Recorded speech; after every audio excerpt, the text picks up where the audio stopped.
antara catatan-catatan yang didokumentasikan oleh para ulama terkait dengan aspek pencarian guru yang baik dari pengalaman Imam Hasan al-Basri, dicantumkanlah kemudian oleh para ulama, dikutip oleh ulama setelahnya, dan Hadratus Syekh Muhammad Hashim bin Asy'ari mengambil satu bagian catatan itu, dituangkan dalam kitabnya, dan ini yang tadi kita bacakan.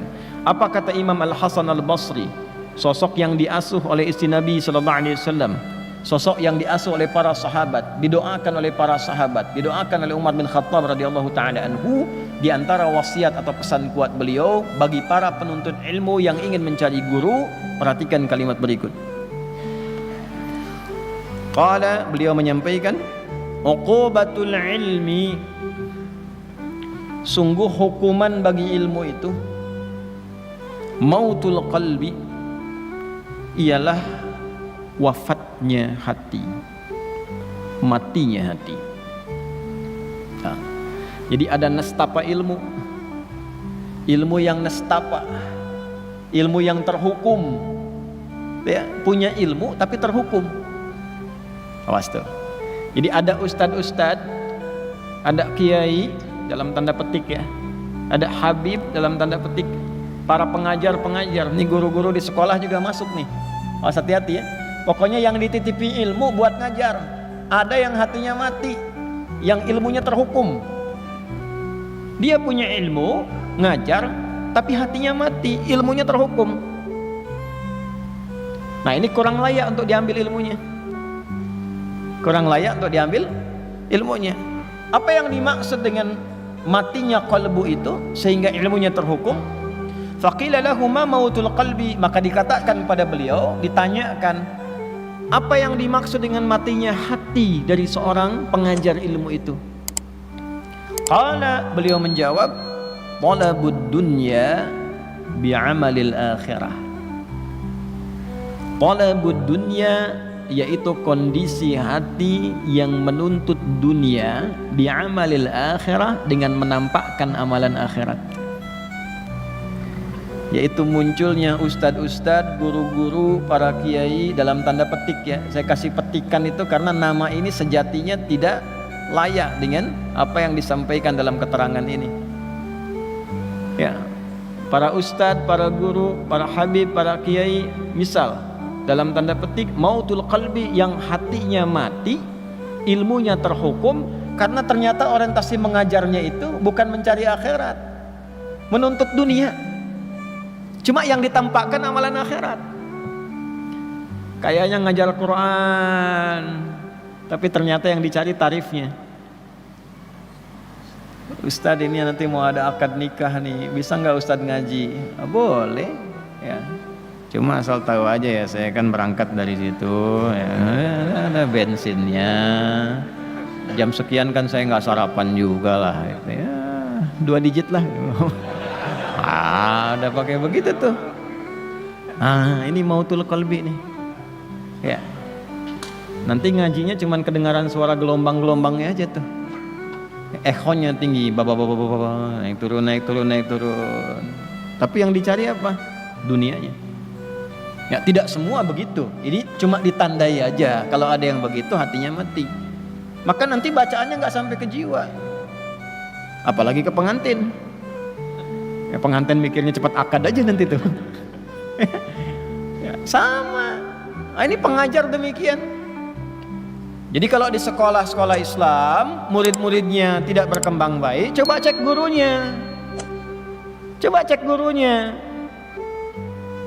Cek pengelolanya, niatnya benar gak bikin sekolah itu? Ada nama Islamnya loh, dihisab itu. Hisab di hari kiamat. Anaknya berislam gak tuh anak didiknya? Jangan-jangan SPP-nya aja makin besar.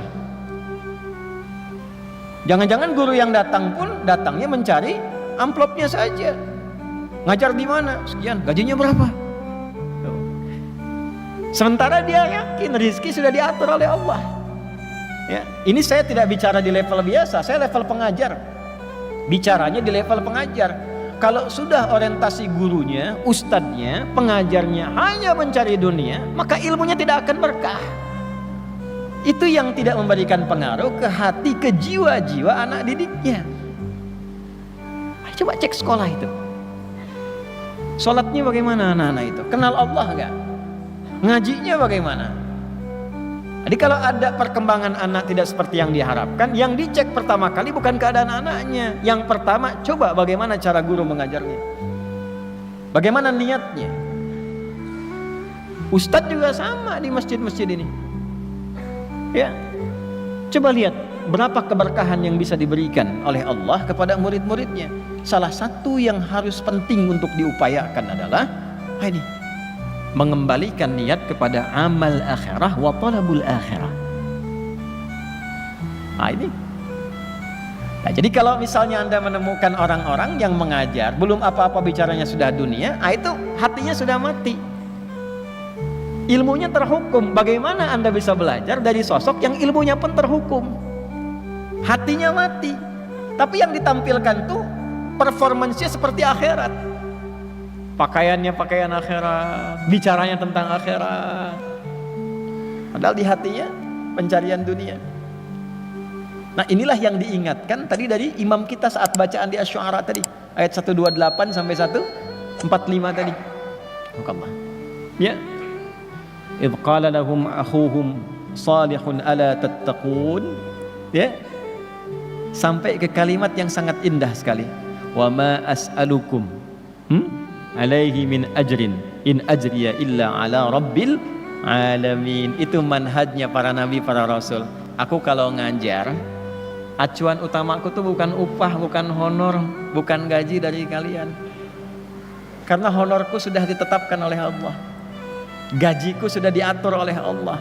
Yang ditugaskan kepadaku hanya menyampaikan. Fadzakir innama anta mudzakir. Yang suka baca Yasin tuh, kan manhaj para nabi, rasul, diteruskan pada orang-orang soleh yang baca Yasin tuh. Ayat 20 sampai 21 itu. Masih ingat gak? Di halaman 441 tuh, paling kanan di pertengahan. Ya. Coba lihat tuh. Waja'a min aqsal madinati rajulun yas'a qala ya qaumi ittabi'ul mursalin. Teruskan, ittabi'u man la yas'alukum ajran wa hum muhtadun. Datang sosok orang dari jauh untuk mengingatkan masyarakat pada pola hidup yang tidak sehat.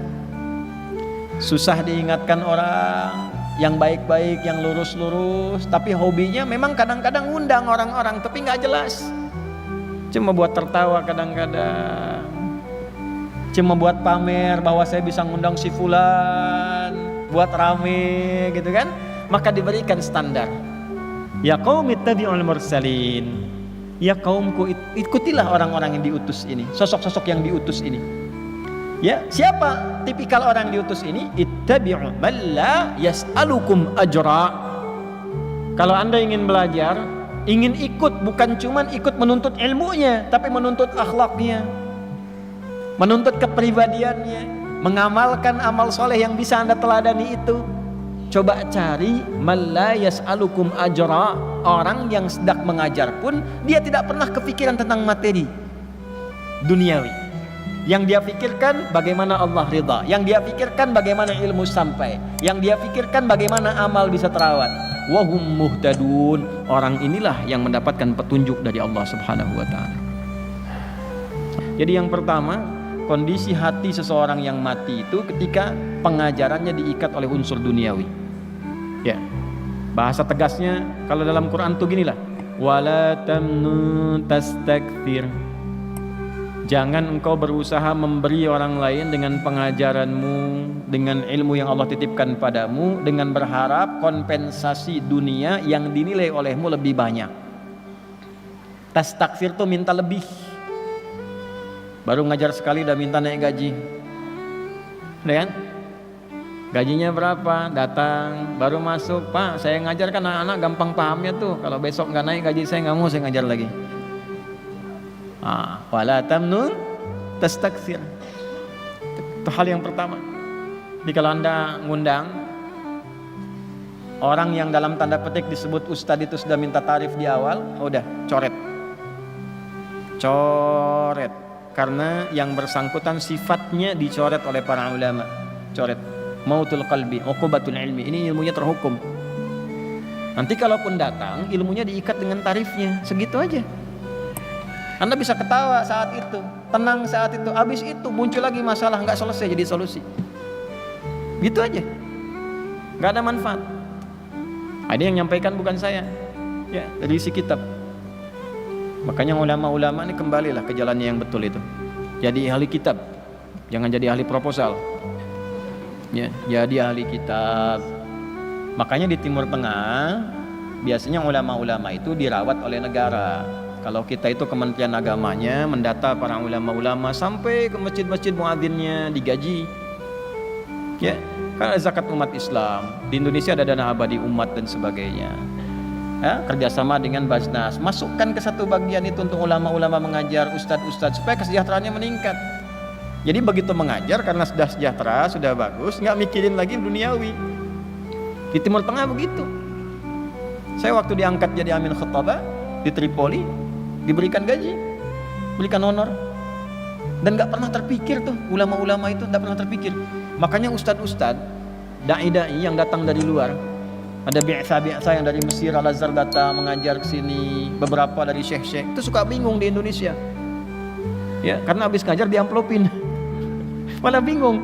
Nah kadang-kadang kebingungan itu jadi musibah, karena setan ikut di amplopnya itu. Begitu ngajar tempat lain nggak ada amplop, setan masuk. Sini nggak ada amplopnya. Nah, ini yang bahaya. Jelas? Paham? Nah, yang kedua sebagai bagian dari akhir penutup adalah thalabul jah, mencari popularitas. Nah, ini diingatkan di dalam surah yang sangat disukai dan jadi favorit Nabi sallallahu alaihi wasallam.